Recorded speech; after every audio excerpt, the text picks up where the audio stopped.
Boa tarde, bem-vindos a mais uma entrevista 20 minutos com filosofia com a professora Françoise Trezer. Hoje dedicado ao tema como nos tornamos melhores.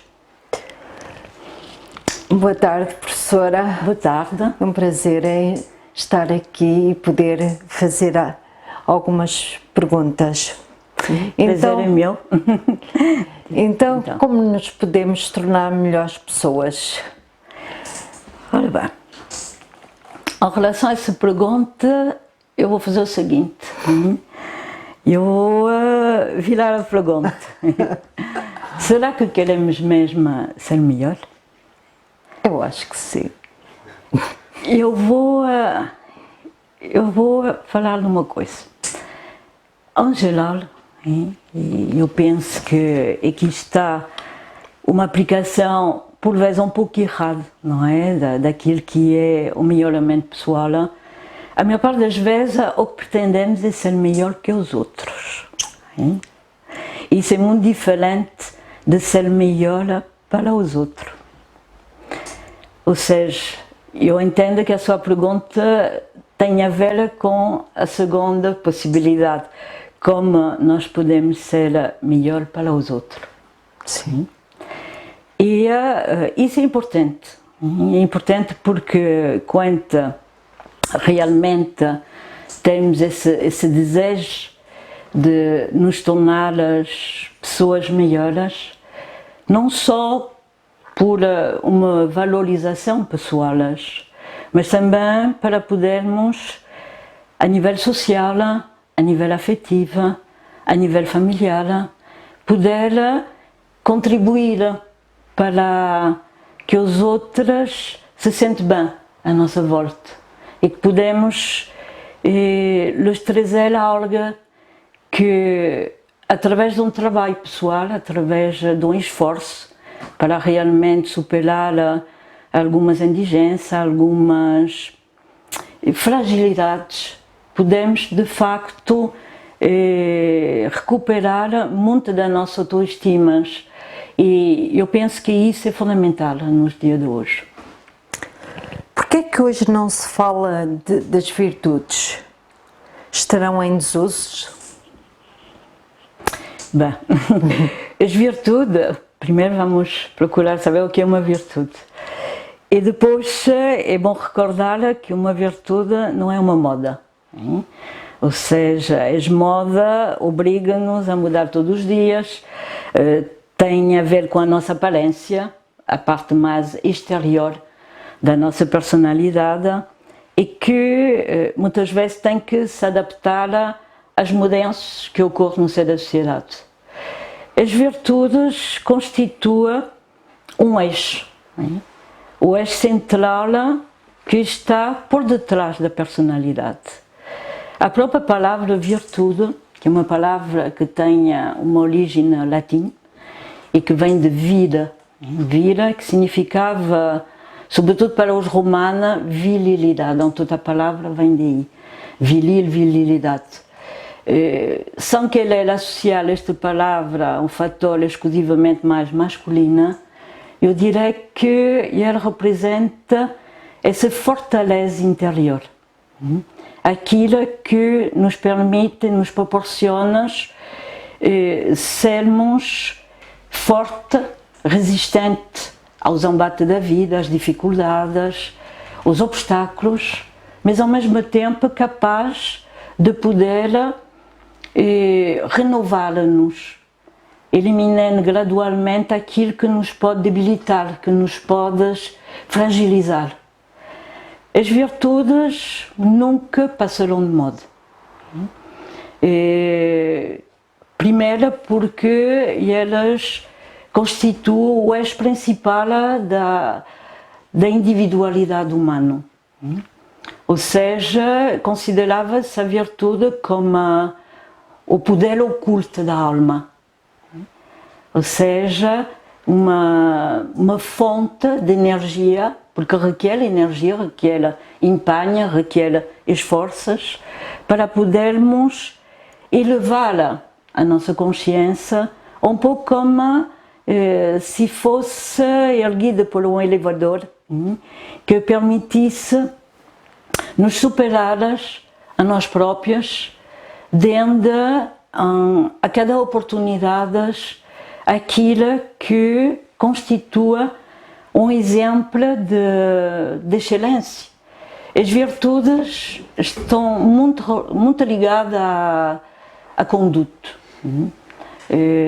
Na filosofia antiga, clássica, associava-se à moral, já que a moral é também relacionada com a conduta ideal, aquele que corresponderia a uma ética, ou seja, a um conjunto de princípios que nos permitia erguer as nossas vidas na busca daquilo que seria a excelência do humano. E, de facto, podemos dizer que nos dias de hoje não está muito em voga. As virtudes pode ser vista com alguma restrição à aparente liberdade que dentro das sociedades atuais há uma tendência a querer emancipar o homem de qualquer tipo de esforço. Eu diria que, e não só sou eu que o digo, muitas vezes se fala de uma sociedade soft, sociedade aquática, onde os valores estão cada vez menos presentes. E quando nos falamos de virtudes, parece-nos antiquado. Parece que é algo que saímos do baú e que não se apropria às nossas sociedades digitais, sociedade onde as pessoas estão de facto cada vez mais confinadas no seu dentro da sua casa, no seu espaço privado, e há cada vez menos necessidade de se expor, de ser um exemplo daquilo que representa as linhas de vida da nossa existência. E isso também constitui um handicap, porque o facto de estarmos demasiadamente escondida de tudo aquilo que pode trazer visibilidade a um quanto modelo, a um quanto exemplo de vida, faz que desde o seio das famílias até nas escolas, nas universidades, na sociedade, no seu conjunto, e para não dizer, são um fenómeno de globalização. Cada vez mais note-se que estamos a querer recuperar essa capacidade de vivenciar valores que nunca deixarão de estar imperativos para o melhoramento da sociedade. O próprio Gandhi, quando dizia, seja tu a mudança que queres ver realizar no mundo, pois este pensamento, que foi seguido pelo seu próprio exemplo, constitui, ao meu ver, aquilo que teremos que ser. Esse esforço para mudarmos algo no mundo, e não pode haver mudança que não parte do próprio ser humano. Não podemos mudar a sociedade, evidentemente, se não mudarmos a forma como o homem pensa, como o homem atua no seio da sociedade. A coragem é uma das virtudes. Fala-se da coragem quando, por exemplo, se praticam desportos radicais ou quando há uma mudança de emprego, de um emprego estável para um mais precário. Isto é uma coragem visível ou significa que a pessoa no seu dia-a-dia é capaz de ser corajosa? Esta coragem vem do interior ou exterior? Ora bem, na situação que me apresentou, podemos as ver de duas formas. A primeira, de facto, revela que há uma forma bastante próxima daquilo que será a coragem. Toda a palavra também significa agir com o coração. Ou seja, é uma ação movida por algo que amamos e que nos obriga, de uma certa forma, não é? A envolver-nos numa conquista, numa ação, numa superação. Na área do desporto, na área laboral, há uma certa mistura com outros condimentos. Eu diria que esses condimentos é um pouco de ambição. A ambição tem mais a ver com a valorização pessoal. O que é, no fundo, demonstrar que somos capazes, mas muitas vezes exige que haja uma visibilidade, não é totalmente altruísta ou não egoísta, assim podemos dizer. Eu penso que há um nível muito mais elevado de coragem que requer que, se de verdade nos tornamos capazes de superá-las, as nossas medas, dificuldades, mas quando estamos verdadeiramente movidas com algo de totalmente desinteressado e que não só promove a nossa própria pessoas, mas vai de encontro também ao bem a elas. Então podemos dizer que aqui essa virtude da coragem vai de encontro verdadeiramente àquilo que é uma virtude, já que a virtude é um caminho, a virtude é uma energia que é libertada em função de servir a algo de nobre. Eu diria que ele vai de encontro ao serviço da excelência. E então, evidentemente que não pode ser só exclusivamente revertida a nível pessoal, mas sim até lá que contagiar e ser partilhada com os demais. E isso dá-lhe um peso muito mais amplo, dá-lhe maior liberdade e melhor glória, se assim podemos dizer. A temperança é outra virtude, mas no nosso léxico não é muito falada, está em desuso. Será? Pois, vivemos numa sociedade que promove cada vez mais o gosto pelos prazeres sensuais, vai de encontro a tudo aquilo que pode trazer uma forma de felicidade imediata, o gozo, o bem-estar.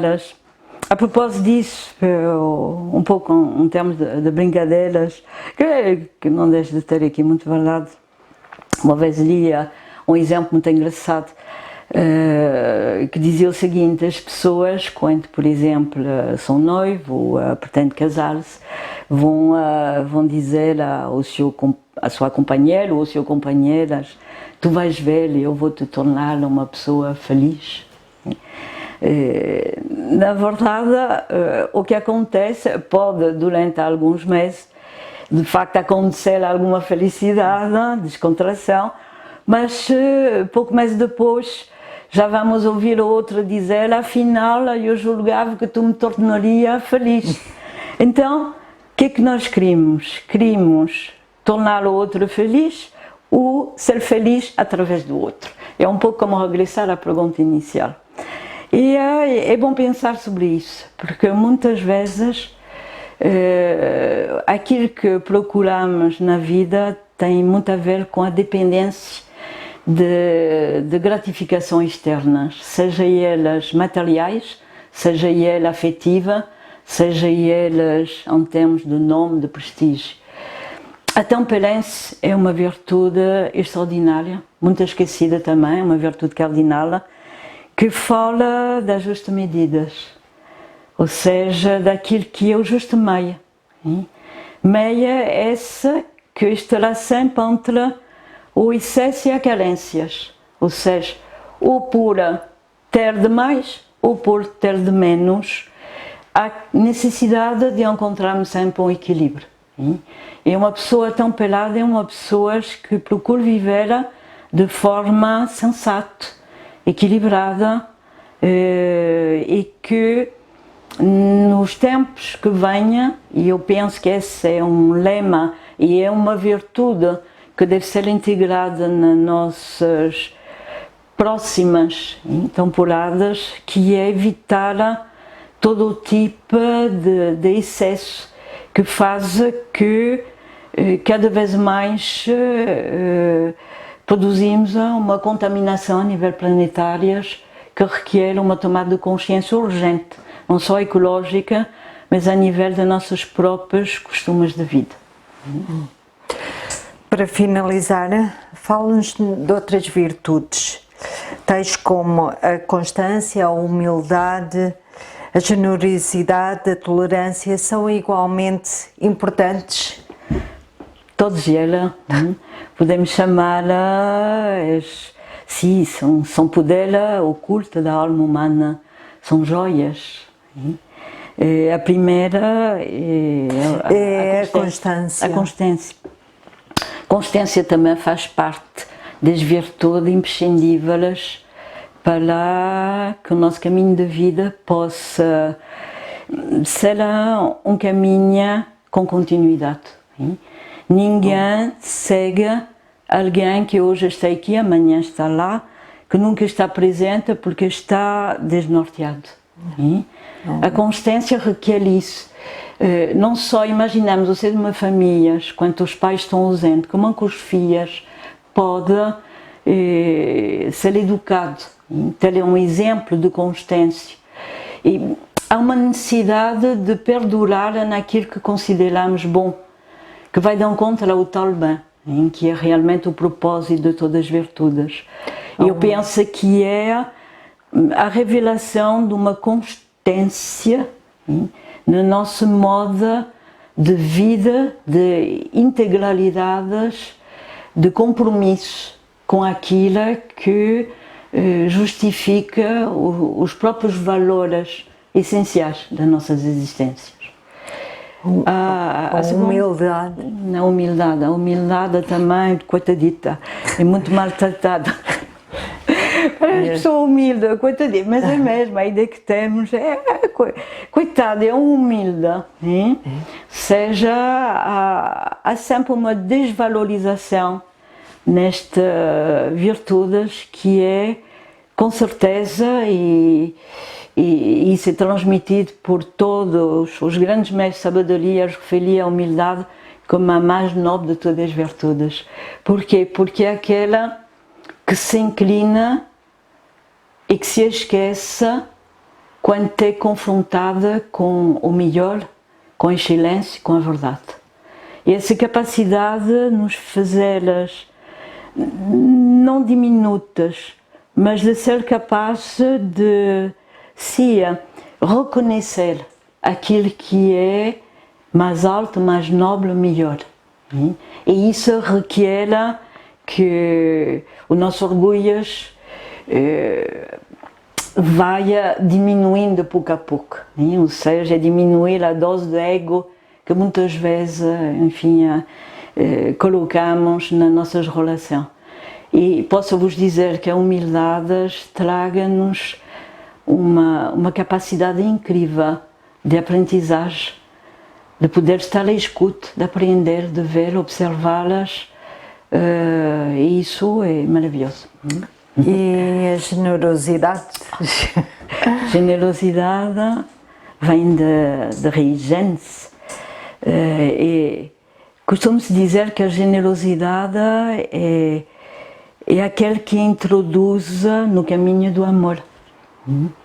E é verdade, porque o amor, evidentemente, é uma entrega que tenha a ver com uma ação, uma plenitude de ação. A generosidade é um gesto de benevolência, tem muito a ver com a benevolência. Essa necessidade de fazer o bem, dando, aprendendo a dar. Não dar aquilo que já não queremos, mas se dar um pouco daquilo que é o tal melhor. É uma aprendizagem para o amor. E por último, a tolerância. A tolerância. Tolerância é aceitar o outro, é aceitar não em todos os vertentes, porque com certeza é também uma virtude, e como todas as virtudes têm duas gumas. De mesmo que a coragem se é utilizada para matar, evidentemente que aqui não cumpre a sua missão de servir o bem. A tolerância, se não cumpre a sua missão de se abrir aos outros para poder se completar, entrar neste caminho de convivência humana e de partilha de saber, de partilha de vivência, de partilha de experiência, de partilha de afeto, não cumpre a sua missão. Eu acho que a tolerância requer também muito de humildade, muito de generosidade, muito de constância, muito de coragem, enfim. Eu acho que todas as virtudes vão ter e cumprindo o mesmo fim, que é de podermos nos tornar pessoas de bem. Poderemos dizer porque é que serve ser uma pessoa de bem nos dias de hoje. Serve para expandir a nossa vida, para iluminar as nossas vidas. E com certeza, quando a expandimos, nos abrimos também a tudo aquilo que está à nossa volta. E isso nos engrandece, nos enriquece e traga, com certeza, aquilo que nunca se esgote no coração do ser humano, que é o amor. Obrigada por tudo. De nada. Obrigada.